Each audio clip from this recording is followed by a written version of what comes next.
Hello friends, कैसे हैं आप सब लोग। उम्मीद करता हूं कि अच्छे होंगे। मैं आशीष पांडे स्वागत करता हूं आप सभी का आपके अपने यूट्यूब चैनल स्टडी विद हसू में। कल के वीडियो में हम लोगों ने बात की थी नगर निगम का पार्ट 2। आज का जो वीडियो है व्हाइट बोर्ड पे दिख रहा होगा, विदेश नीति के बारे में हम लोग बात करने वाले हैं। उम्मीद करता हूँ वीडियो आप लोगों को अच्छा लगेगा। जो लोग कल का वीडियो ना देखे हो उसकी लिंक आज की वीडियो के डिस्क्रिप्शन में दे दी जाएगी, आप सब देख सकते हैं। आइए बिना किसी देरी के वीडियो की शुरुआत करते हैं। विदेश नीति की तरफ देखेंगे। भारतीय विदेश नीति के सिद्धांत क्या देखेंगे हम लोग। भारतीय विदेश नीति के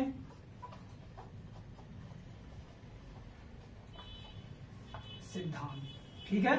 इसके तहत जो हमारा पहला सिद्धांत है वह कौन सा है? विश्व शांति को बढ़ावा देना।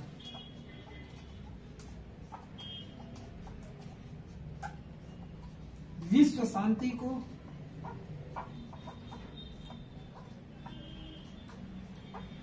बढ़ावा देना। भारत हमेशा विश्व में पूरे वर्ल्ड में पीस को क्या कर सकता है, यह क्या करता है, डिफाइन करता है। मतलब कि यह शांति को हमेशा बढ़ावा देता है। मतलब कि किसी भी राष्ट्र के साथ यह दुर्व्यवहार नहीं करता। भारत ने आज तक, भारत का यह प्रमाण है कि किसी भी राष्ट्र पर इसने पहले आक्रमण नहीं किया। यह भारत की सबसे बड़ी नीति है अगर एक तरह से देखा जाए तो।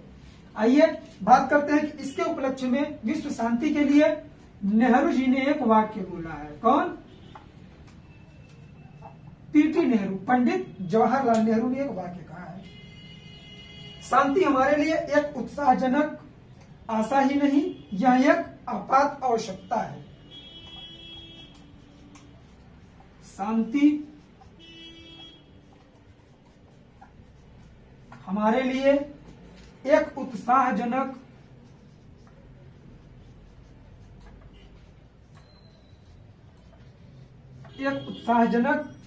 आशा ही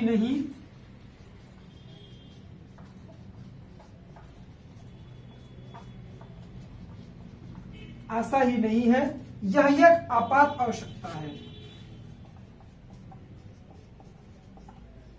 यह एक आपात आवश्यकता है। मतलब इमरजेंसी में यह एक आवश्यकता के रूप में कार्य करती है शांति। मतलब शांति कायम रखना हमारा सबसे बड़ा ध्येय होना चाहिए, पंडित जवाहरलाल नेहरू के शब्दों में, ठीक है। अब बात करेंगे गैर उपनिवेशवाद, दूसरे पॉइंट के बारे में। गैर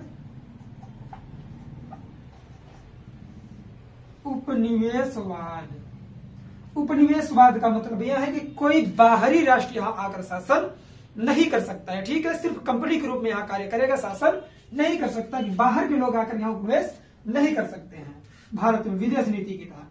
तीसरा पॉइंट है कौन सा? गैर नस्लवाद।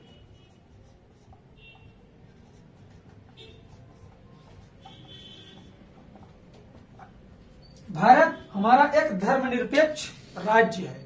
धर्मनिरपेक्ष राज्य का मतलब यह है कि यहाँ किसी एक रिलीजन को प्रमोट नहीं किया जाता है।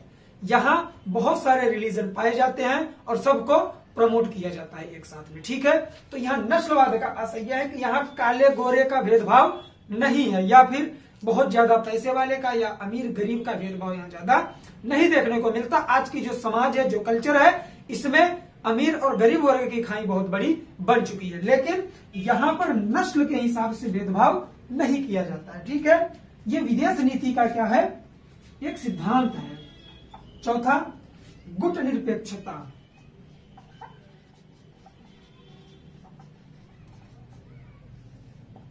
देखिए, गुट निरपेक्षता हमारे संविधान की प्रस्तावना में भी यह शब्द सम्मिलित किया गया है। गुट निरपेक्षता का अर्थ यह है कि भारत न तो किसी देश की सहायता करेगा, न किसी देश से लड़ाई कर सकता है। यह अलग थलग रहेगा। क्यों? क्योंकि जिसमें भारत हमारा आजाद हुआ था उस समय भारत की कंडीशन ऐसी नहीं थी कि यह किसी की हेल्प कर सके या फिर किसी के साथ यह कार्य कर सके। तो इसलिए इसे गुट निरपेक्ष राज्य कहा जाता है। पांचवा पॉइंट है पंचशील। इसे हम लोग सही तरीके से लिखेंगे। पंचशील समझौता आप सब जानते हैं। पांचों समझौतों के बारे में हम लोग बात करेंगे। आइए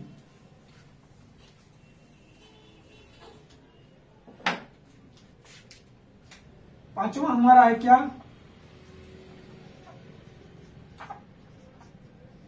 पंचशील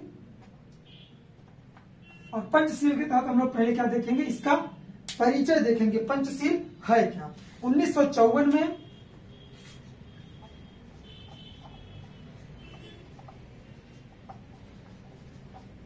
नेहरू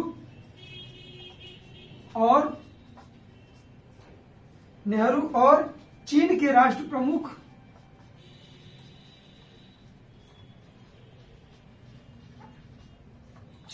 प्रमुख कौन थे, चाउ एन लाई, याद रखिएगा।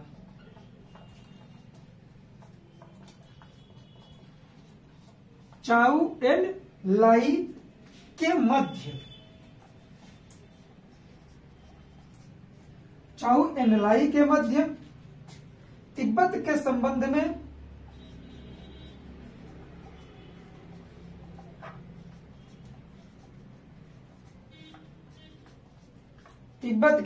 में भारत चीन संधि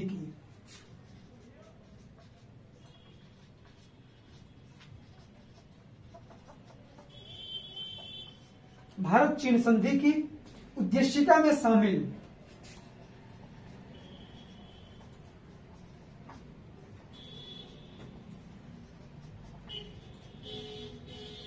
शामिल किया गया। क्या, पंचशील समझौता। 1954 में पूछता है कि पंचशील समझौता कब हुआ, तो 1954 में हुआ। किस किस के मध्य हुआ, भारत और चीन के मध्य हुआ। किस मसले पर हुआ, तिब्बत के मसले पर हुआ। भारत का प्रतिनिधित्व किसने किया, पंडित जवाहरलाल नेहरू, और चीन का प्रतिनिधित्व किसने किया, चाउ एन लाई। उम्मीद करता हूं ये क्लियर हो गया होगा।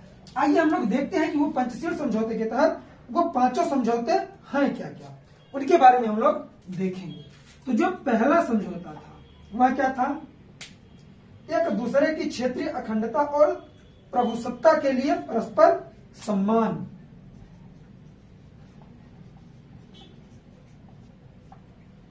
एक दूसरे की क्षेत्रीय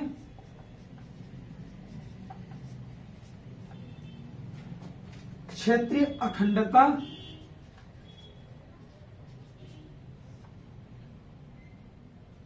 और प्रभुसत्ता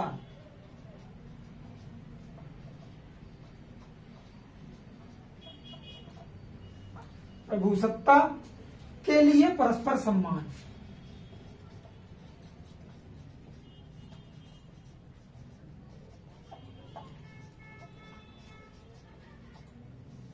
यह पंचशील समझौते का पहला समझौता था। ये ठीक है, ये 5 समझौते हैं। सेकंड वाले में बात की गई है अनाक्रमण, मतलब कि इन दोनों देशों के बीच में आक्रमण नहीं किया जाएगा, ये एक दूसरे पर अटैक नहीं करेंगे। तीसरा पॉइंट आता है एक दूसरे के आंतरिक मामलों में दखल न देना।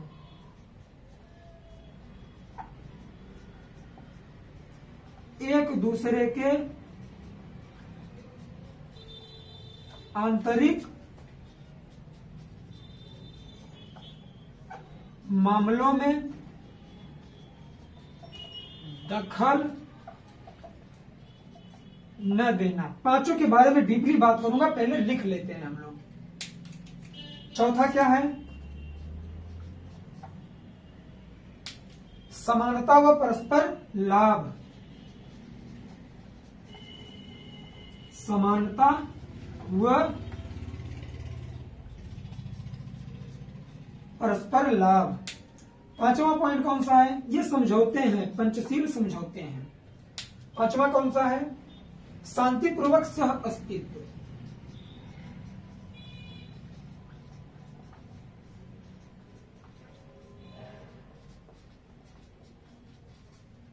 आइए अब एक एक करके पांचों समझौतों को हम लोग समझते हैं और याद करते हैं। 1954 में नेहरू, जो कि भारत के प्राइम मिनिस्टर थे, आप सब जानते हैं, और चीन के राष्ट्र प्रमुख चाउ एन लाई के मध्य में तिब्बत के संबंध में भारत चीन संधि की उद्देशिका में पंचशील समझौते को शामिल किया गया। यह समझौता क्या था कि पहला था एक दूसरे की क्षेत्रीय अखंडता और प्रभुसत्ता के लिए परस्पर सम्मान, मतलब कि एक दूसरे राज्य की क्षेत्रीय अखंडता, किसी भी क्षेत्र का खंडन नहीं किया जाएगा या एक दूसरे के क्षेत्रों को अपहृत नहीं किया जाएगा, और अपनी शक्ति, एक दूसरे की शक्ति के लिए परस्पर सम्मान की बात की गई। दूसरी बात आती है अनाक्रमण की। अनाक्रमण का मतलब है कि यह दो राष्ट्र जिनके बीच में पंचशील समझौता है, जो इसे मानते हैं, वह एक दूसरे पर अटैक नहीं करेंगे। ठीक है। बात आती है थर्ड की, एक दूसरे के आंतरिक मामलों में दखल न देना। इसे ऐसे समझेंगे, मान लीजिए कि हमारा और किसी अदर कंट्री का कोई मसला चल रहा है, कोई वाद विवाद चल रहा है, तो उसमें जिन देशों के साथ पंचशील समझौता हुआ है, चीन है, चाहे चीन हो चाहे अदर कंट्री हो, जिसके साथ पंचशील समझौता है, वह हमारे देश के अंदरूनी मामले में वह नहीं बोल सकता। जैसे कि हम लोग हैं, हमारा टोटल 28 राज्य हैं, इन 28 राज्यों में कहीं पर भी एक दूसरे में वाद विवाद चल रहा है या पूरे भारत में कहीं भी कोई भी प्रॉब्लम हो रही है, तो इसमें क्या किया जाता है कि जो पंचशील समझौता जिसके साथ हुआ है, वह कंट्री इसमें हमारे आंतरिक मामले में दखलंदाजी नहीं करेगी, या फिर उसके यहां ऐसा चल रहा है तो हम नहीं करेंगे, ये बात की गई है। उसके बाद आती है समानता व परस्पर लाभ। एक दूसरे को इक्वल निगाह से देखेंगे, ठीक है, कि एक दूसरे में ये बराबर है और समान लाभ के भागीदार हैं। इन दोनों के बीच में कुछ भी अगर होता है तो समान लाभ की भागीदारी कर सकते हैं ये लोग। ठीक है, 4 हो गए। 5वें की बात करते हैं, शांतिपूर्वक सह अस्तित्व। एक दूसरे का अस्तित्व जो है वह बनाया रखे, मतलब वह बनाए रखे, इसके लिए सह अस्तित्व, एक दूसरे का सम्मान करेंगे, शांतिपूर्वक सह अस्तित्व अपना बनाए रहेंगे। उम्मीद करता हूं कि पंचशील समझौता आप लोग सही तरीके से समझ गए होंगे। भारत और चीन के मध्य में 1954 में किया गया था। आइए, पंचशील 5वां था, भारतीय विदेश नीति के सिद्धांत के तहत यह 5वां सिद्धांत था। अब हम लोग 6वें सिद्धांत के बारे में बात करेंगे। उम्मीद करता हूं पंचशील बहुत सही तरीके से समझ में आ गया होगा। कोई भी एग्जाम आप देंगे वहां यहां से क्वेश्चन आप लोगों को मिल जाएगा। यूपीएससी के लिए तो एकदम पेट क्वेश्चन है पंचशील से, 1 या 2 क्वेश्चन उठाता ही उठाता है। अगर मेंस में आया तो पूरा पंचशील समझौता लिखने के लिए दे देता है एक्सप्लेन करके, तो आप लोग बुक का भी सहारा ले सकते हैं। 6वें पॉइंट के बारे में बात करेंगे। इसका जो 6वां सिद्धांत है वह क्या है? म्यांमार, भूतपूर्व यूगोस्लाविया, इंडोनेशिया आदि ने, सॉरी, ये जो पंचशील समझौता था उसी का नोट करके लिख लीजिए कि पंचशील समझौते को भारत चाइना के बीच जब यह हुआ तो काफी सारे देशों ने इसे अपनाया। तो कौन से देश थे? म्यांमार, भूतपूर्व यूगोस्लाविया,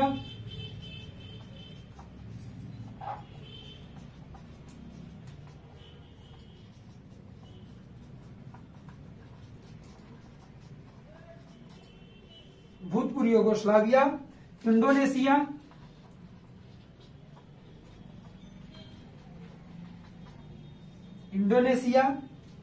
आदि ने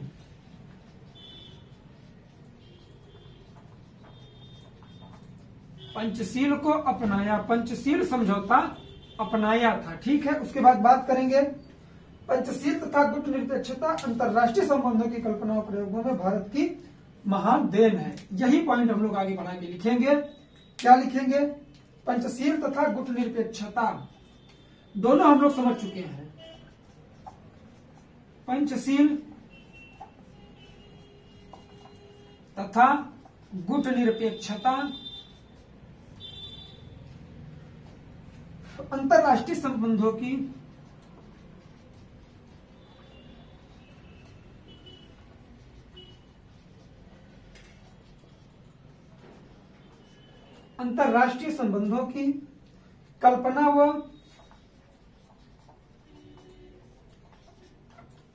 कल्पना व प्रयोगों में भारत की महान देन है।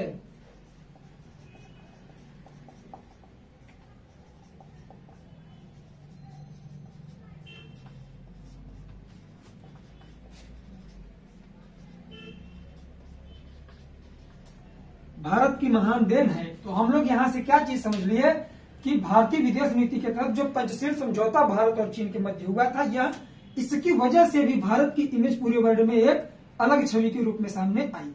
क्या होगा कि म्यांमार, भूतपूर्व यूगोस्लाविया और इंडोनेशिया के अलावा अन्य कई राष्ट्रों ने पंचशील समझौते को अपनाया और पंचशील तथा गुट निरपेक्षता अंतरराष्ट्रीय संबंध की कल्पना के प्रयोग में भारत की महान देन है कि पंचशील और गुट निरपेक्षता, इसने भारत ने इन दोनों का क्या किया था? फाउंडेशन किया था। तो उम्मीद करता हूं ये सारी चीजें आप लोग समझ चुके होंगे। अब हम लोग बात करेंगे 6वें के बारे में। एफ्रो एशियाई झुकाव। ठीक है, जो छठवां आता है सिद्धांत वह कौन सा है? एफ्रो एशियाई झुकाव।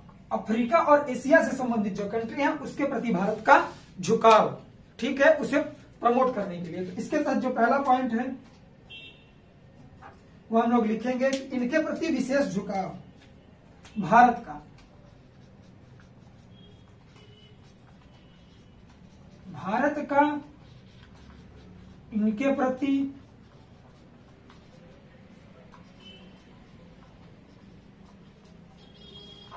विशेष झुकाव रहा है। ठीक है, पहला पॉइंट क्लियर हो गया। दूसरे पॉइंट के बारे में बात करते हैं। दूसरा पॉइंट है, इन राष्ट्रों के आर्थिक विकास के लिए भारत अंतर्राष्ट्रीय सहायता की मांग करता रहा।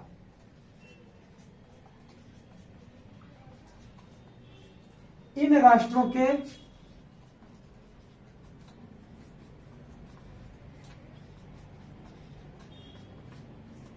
आर्थिक विकास के लिए भारत अंतर्राष्ट्रीय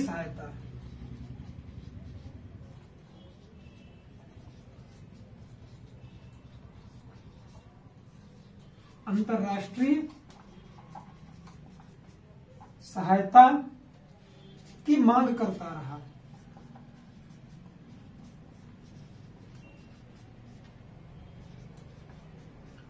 मतलब कि एफ्रो एशियाई जो कंट्रीज हैं इनकी आर्थिक विकास करने के लिए, मतलब इकोनॉमिक डेवलपमेंट करने के लिए अंतरराष्ट्रीय सहायता की मांग करता रहा। अंतरराष्ट्रीय रूप पर सहायता की डिमांड यह करता रहा भारत। किसके लिए? एफ्रो एशियाई झुकाव के, सॉरी एफ्रो एशियाई देशों के लिए। बात करेंगे इसके तहत तीसरे पॉइंट की।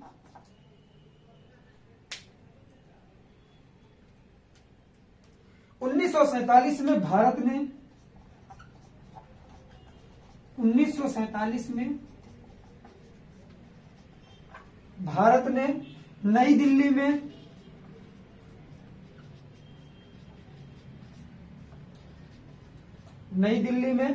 प्रथम एशियाई संबंध सम्मेलन आयोजित किया। प्रथम एशियाई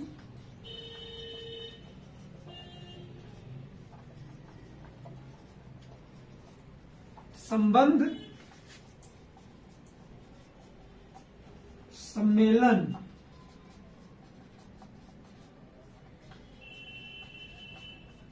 आयोजित किया। ठीक है, चौथा पॉइंट देखेंगे, समझेंगे इसे कि 1947 में भारत ने नई दिल्ली में क्या किया था?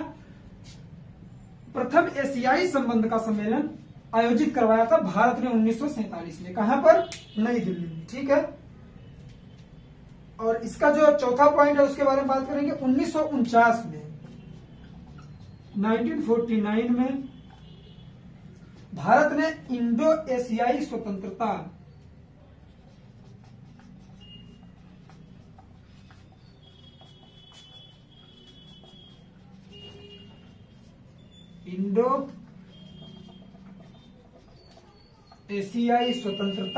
के ज्वलंत विषय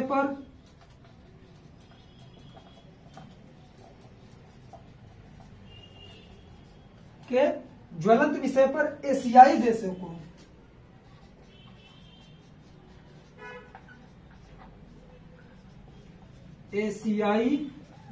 को एकत्रित किया। एशियाई देशों को एकत्रित किया। और उसी समय एक चीज नोट करके लिखेंगे कि भारत के जो पड़ोसी देश थे उन्होंने इसे बड़े भाई का दर्जा प्रदान किया।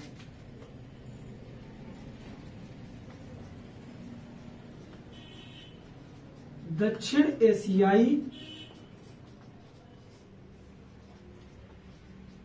पड़ोसी देशों ने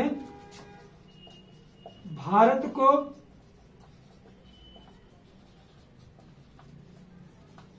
बड़े भाई का दर्जा दिया। जैसे नेपाल, भूटान, बांग्लादेश, म्यांमार, थाईलैंड, इन सब में भारत को बड़े भाई के रूप में भूमिका निभाता है भारत। ठीक है, किसके लिए? इन छोटे राज्यों के लिए। तो इस तरह से जो छठवां पॉइंट था, एफ्रो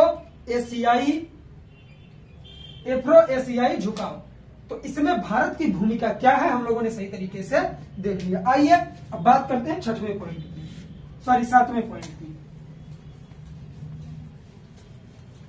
बहुत ज्यादा लिखना पड़ रहा है ना, इस वजह से थोड़ी प्रॉब्लम हो रही है। आप लोग भी समझने की कोशिश करिए और नोट्स जरूर प्रिपेयर करते रहिए।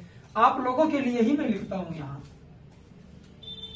अब तो वैसे भी 2021 चल रहा है, तो सही तरीके से प्रिपरेशन करते रहिए आप लोग।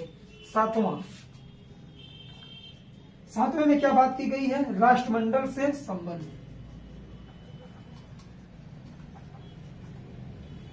राष्ट्रमंडल से संबंध लिखेंगे इसमें। 1949 में भारत ने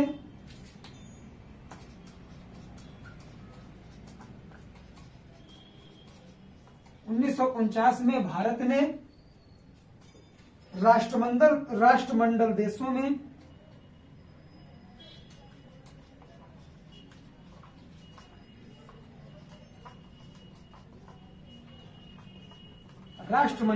में अपनी पूर्ण सदस्यता जारी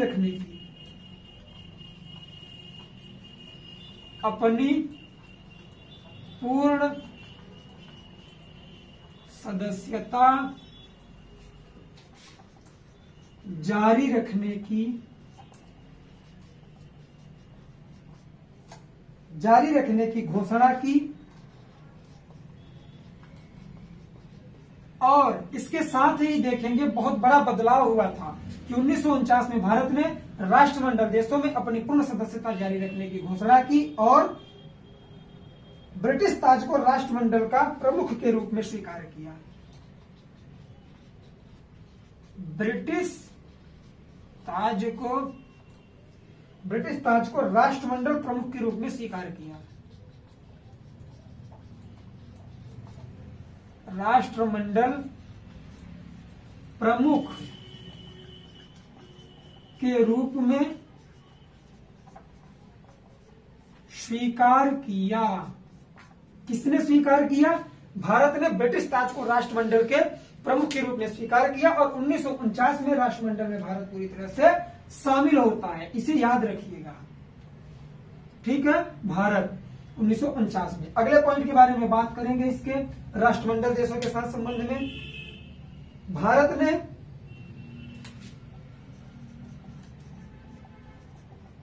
भारत ने 1983 में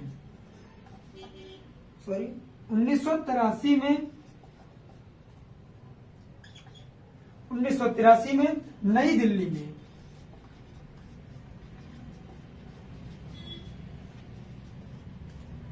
दिल्ली में 24वें राष्ट्रमंडल सम्मेलन की मेजबानी की।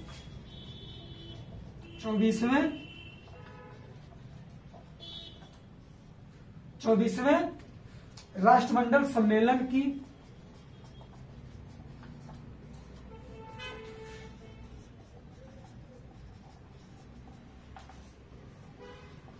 मेजबानी की। इसे याद रखेंगे कि राष्ट्रमंडल सम्मेलन की मेजबानी सबसे पहले भारत ने कब की? 1983 में नई दिल्ली में भारत ने की। और वह कौन से नंबर का था? 24वां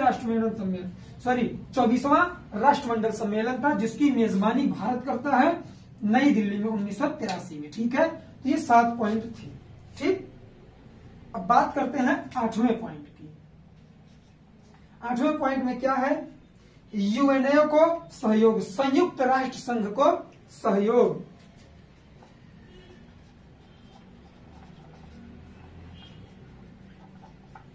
एक काम करते हैं, इसे रफ कर देते हैं, सही से ऊपर लेते हैं, वरना सारी चीजें क्लियर नहीं होगी।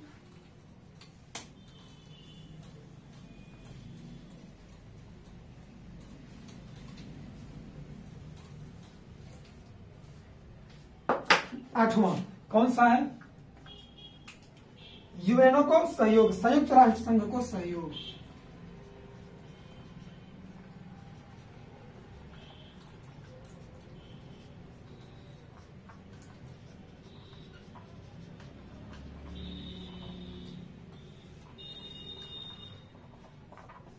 United Nation organization. ठीक है, इसमें पहला पॉइंट जो हम लोग लिखेंगे वह क्या है, यह संयुक्त राष्ट्र को सहयोग कैसे देता है। भारत 1945 में यूएनओ का सदस्य बना। भारत 1945 में यूएनओ का सदस्य बना। ये एसएससी, बैंक, रेलवे से लेके यूपीएससी लेवल तक का टेट क्वेश्चन है। हर बार एग्जाम में पूछता हुआ आया है कि यूएनओ में भारत कब जुड़ा था, कब उसका सदस्य बना। तो 1945 में बना था। ठीक है, तो ये पहला पॉइंट हो गया। दूसरा पॉइंट,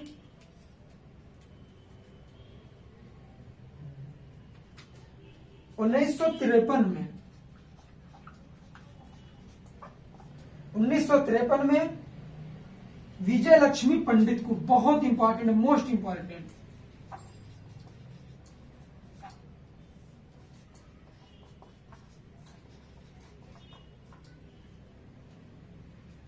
संयुक्त राष्ट्र आम सभा का अध्यक्ष चुना गया।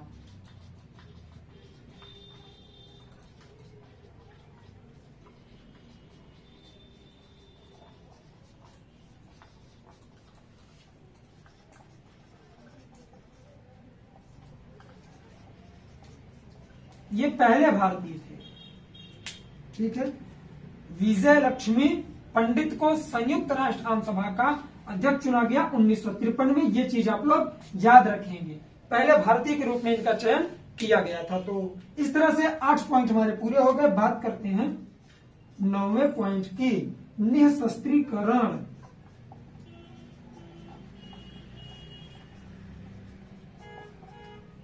सिद्धांत के बारे में बात हो रही है। ठीक है,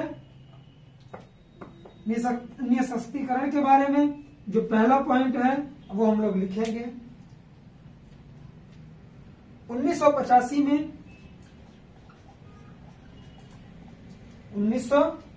में एक 6 देशीय सम्मेलन,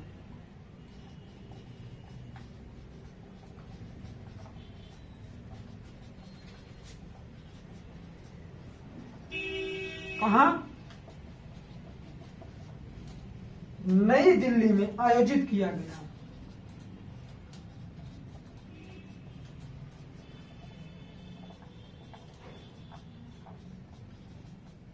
नई दिल्ली में आयोजित किया गया नाभिकीय निःशस्त्रीकरण के लिए ठोस प्रस्ताव दिए। इसने नाभिकीय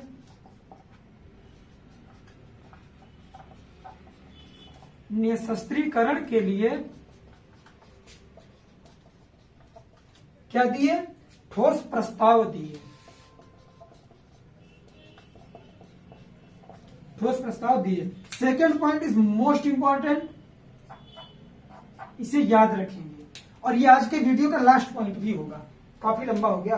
केवल 5 राष्ट्र ही नाभिकीय हथियार रख सकते हैं। इसमें बात की गई कब, 1985 में। क्या, केवल 5 राष्ट्र ही नाभिकीय हथियार रख सकते हैं। तो वो 5 राष्ट्र कौन कौन से हैं उसे हम लोग लिखेंगे।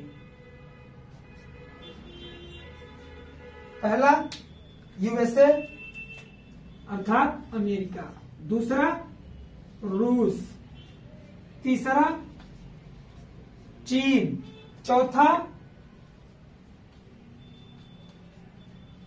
इंग्लैंड और 5वां कौन सा है, फ्रांस। ठीक है, तो ये 5 हमारे ऐसे देश हैं जो नाभिकीय हथियार रख सकते हैं। 3, 4 और 5। ठीक है, केवल 5 राष्ट्रों को नाभिकीय हथियार रखने की क्या दी गई, छूट दी गई। किसके तहत, निःशस्त्रीकरण जो 1985 में 6 देशीय सम्मेलन नई दिल्ली में आयोजित किया गया था। इसके तहत 5 राज्यों को नाभिकीय हथियार रखने का प्रावधान किया गया था। वो 5 राज्य कौन कौन से हमारे, यूएसए, रूस, चीन, इंग्लैंड और फ्रांस। तो ये जो हमारी विदेश नीति थी इसका यह पार्ट 1 था। कल हम लोग पार्ट 2 में बात करेंगे इसके उद्देश्य के बारे में। तो उम्मीद करता हूं कि ये सारे वीडियो आप लोगों को अच्छे लग रहे होंगे, आप लोगों का प्यार मिल रहा है, कमेंट अच्छे आ रहे हैं, तो पॉजिटिव एनर्जी मिल रही है। हम लोग मिलेंगे नेक्स्ट वीडियो में, तब तक के लिए जय हिंद, जय भारत, बाय बाय। आप लोग अपना ख्याल रखिए, पढ़ाई लिखाई करते रहिए।